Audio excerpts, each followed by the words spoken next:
Hello friends, कैसे हैं आप सभी लोग। मैं मधुर कश्यप आपके सामने फिर से हाजिर हूँ। मैं से कुछ टिप्स और ट्रिक्स लेकर के। पिछले वीडियो में हमने ये सीखा है कि इक्वेशंस को कैसे सॉल्व कर दें। ठीक है, उसमें हमने दो इक्वेशन लिए, हमने उनको कैंसिल आउट करा और आगे सीखा। लेकिन उसमें हमने आगे पार्ट नहीं सिखाया था कि एक इक्वेशन में दो वेरिएबल में से अगर एक की वैल्यू रख दे तो दूसरे का आंसर कैसे निकालते हैं। मैं एक वीडियो में बहुत सारी चीजें नहीं समझाऊंगा, इससे पता लगा फिर दिमाग में हॉट पॉच हो जाएगी। छोटी छोटी चीजें समझिए और अपनी मैथ्स को इंप्रूव करिए। ठीक है, तो अपने पास ये इक्वेशन है, उसी वीडियोस के अगर कंटिन्यूशन में जाएंगे तो ये पार्ट 3 है। ठीक है, अगर कोई नया मेरा कैंडिडेट है, कोई नया व्यूअर है, इसको देख रहा है तो अच्छे से बेहतर रिजल्ट लेने के लिए पार्ट 1 देखे, पार्ट 2 देखे और फिर पार्ट 3 पे आए, तभी इन चीजों का मजा है। ठीक है, अब पता लगा बीच में आ गए, हो सकता है भाई आपके पास नॉलेज है, थोड़ी बहुत सबके पास नॉलेज होती है, समझ में आएगा। लेकिन अगर वीडियो का पूरा प्रॉफिट लेना है, अच्छे से गेन करना है, तो शुरू से देखिए और अच्छे से समझिए। चलिए यहां बात करते हैं थर्ड पार्ट में। अगर मेरे पास x की वैल्यू 4 है तो y की वैल्यू क्या होगी, ये एक छोटी सी इक्वेशन मैंने सामने लिखी है। ठीक है, यहां पे क्या करेंगे, जो वैल्यू x की दे रखी है x की रिप्लेस कर देंगे, x को हटा करके उसकी जगह वो वैल्यू रख देंगे। तो यहां पे बेटा देखो, ध्यान से देखो, ये x लिखा हुआ है, मैं इसको हटा दूंगा और इसकी क्या लिख दूंगा 4। तो इसका मतलब ये नहीं कि ये 24 हो जाएगा ना। अगर यहां पे 2x लिखा है तो इनके बीच में कोई एक ऑपरेशन हो रहा है, उसको समझिए। क्या ऑपरेशन है, वो है मल्टीप्लाई। 2x का मतलब होता है 2 मल्टीप्लाई x। इस चीज को ध्यान रखिएगा। अगर यहां पे 2x लिखा था और x की जगह 4 लिख रहा हूं, इसका मतलब यहां पर होता है 2 मल्टीप्लाई 4। क्लियर है ना बात। तो ये कितना हो जाएगा बेटा, ये हो जाएगा 8। आगे बचे हुए इक्वेशन लिख दो, plus 3y is equal to 2। सबसे पहले वीडियो में मैंने आपको सिखाया था इक्वल टू क्या है, एक दीवार है और दीवार के इस तरफ एक घर है, दूसरी तरफ दूसरा घर है।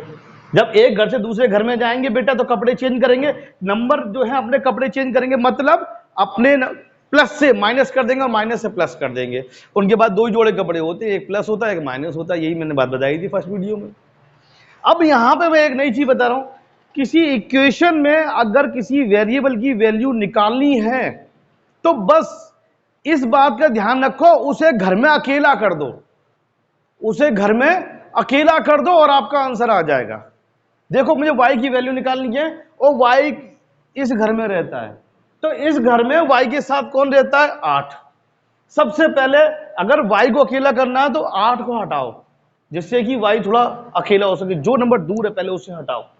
तो अगर यहां से 8 इसका घर छोड़ करके दूसरे घर में जाएगा तो अपने कपड़े चेंज करेगा और क्या करेगा, ये प्लस से उधर जाके कैसा हो जाएगा, माइनस का हो जाएगा। तो अब इक्वेशन क्या हो जाएगी, 3y इज इक्वल टू 2 और इधर आके हो गया बेटा -8।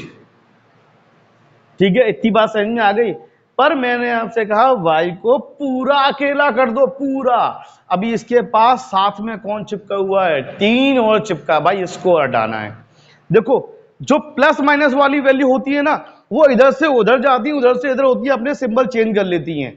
लेकिन जो मल्टीप्लाई वाली वैल्यूज होती हैं वो हमेशा क्रॉस मल्टीप्लाई बनता है और उस पर चलती है। मैं समझाता हूं, समझना चीज को। सबसे पहले ऐसे सॉल्व कर लो बेटा, कितना होगा ये वैल्यू, ये हो जाएगी -6 प्लस का 2 और माइनस का 8, प्लस माइनस माइनस, 8 में से 2 गया तो 6 और बड़ा कौन सा बेटा 8 का सिंबल यहां पे आ गया माइनस। यहां पे क्या है बेटा 3y। तो यहां पे हमारे पास वैल्यू क्या आ गई, 3y इज इक्वल टू -6। अब सिंपल है, मैंने आपको पहले बता चुका हूं, इधर से उधर नंबर आपस में काटे जा सकते हैं बेटा। तो ऐसे टेबल से काटो जिसमें दोनों नंबर कट जाएंगे। तो 3 1 जा 3, 3 2 जा 6। अब y की वैल्यू बेटा कितनी आ गई, y की वैल्यू आ गई -2। समझ में आया। फिर भी कंफ्यूजन लगे तो थोड़ा सा बैक करके वीडियो को देखिए, समझिए, और भी कंफ्यूजन लगता है तो कमेंट बॉक्स में डालिए, मैं आपको और बेहतर तरीके से समझाने के नया वीडियो बनाऊंगा। अगला क्वेश्चन देखते हैं बेटा। तो दोस्तों पहला क्वेश्चन समझने के बाद अब दूसरे क्वेश्चन का लेवल थोड़ा सा मैंने ऊपर लिया है, जिससे कि आपका कंसेप्ट और बेहतर हो सके।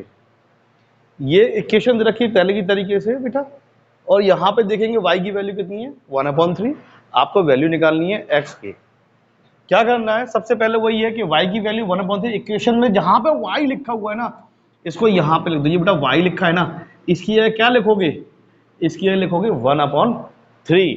तो चलो, और 9 और y के बीच में क्या ऑपरेशन होता है, जैसे मैंने पहले समझाया था बेटा, ये 9y लिखा हुआ है ना, तो इनके बीच में क्या माना जाता है, ये मल्टीप्लाई माना जाएगा। ठीक है, अब मैं y की जगह कितना लिख रहा हूं बेटा, 1/3, तो मैं 9 इंटू 1/3 लिखूंगा, और इसको हम कैंसिल आउट कर सकते हैं। कैंसिल आउट करेंगे तो बेटा कितने हो जाएगी ये वैल्यू, 3। तो वास्तव में आपके पास जो बचना है ना यहाँ पे 9y का जगह, वो बचेगा 3।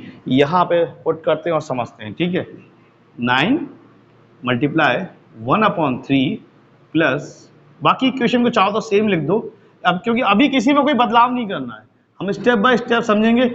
होने को तो यहाँ भी मैं सेकंड स्टेप में कुछ ना कुछ कर सकता हूँ, बट मैं ऐसे इतनी फास्ट नहीं समझाऊंगा। तसल्ली ये समझिए एक एक स्टेप, ठीक है, और ज्यादा स्टेप लूंगा नहीं मैं। यहाँ पे बेटा मैंने काटा 3 1 3 और 3 3 9, तो यहाँ बेटा कितना बच गया, आपका बचा है केवल 3। बाकी क्वेश्चन को एज इट इज लिख दो, 3 + 4x अपॉन 21 - 3 = 20/7। देखने में लगे कितनी भयंकर थी क्वेश्चन, बट कुछ नहीं, चुटकी बजाती सॉल्व कर दोगे।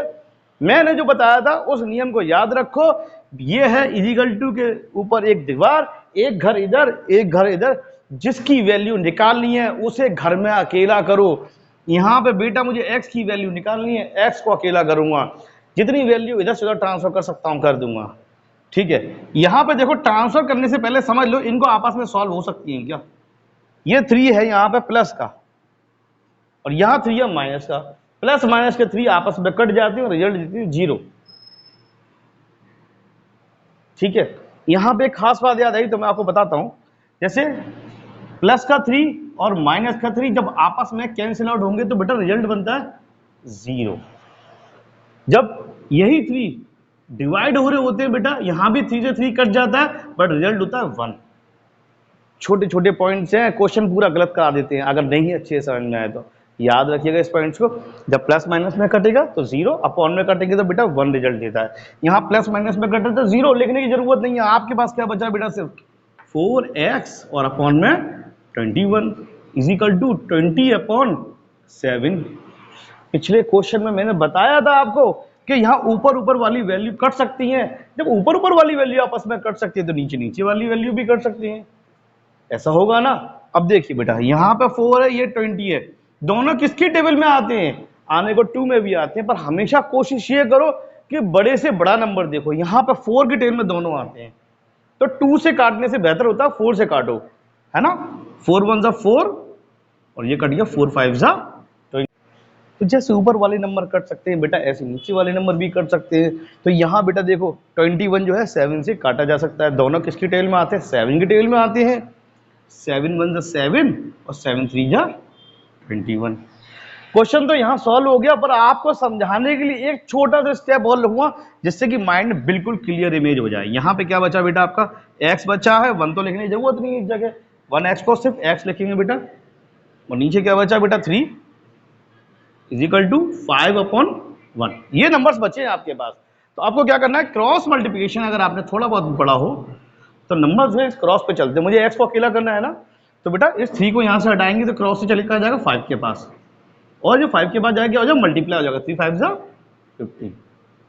क्वेश्चन सॉल्व हो गया। ठीक है, बड़े बड़े कंसेप्ट पढ़ने से पहले बेसिक को स्ट्रॉन्ग कर लो, और मेरे साथ बने रहो, मेरे वीडियो देखते रहो। पर सबसे पहले जरूरी काम है, मेरे चैनल को सब्सक्राइब जरूर करिए, आपके लिए इससे बेहतर वीडियो लाऊंगा। सब्सक्राइब करिए, लाइक करिए, शेयर करिए। तब तक के लिए मुझे आज्ञा दीजिए, बाय बाय, मैं आपको फिर दोबारा मिलता हूँ।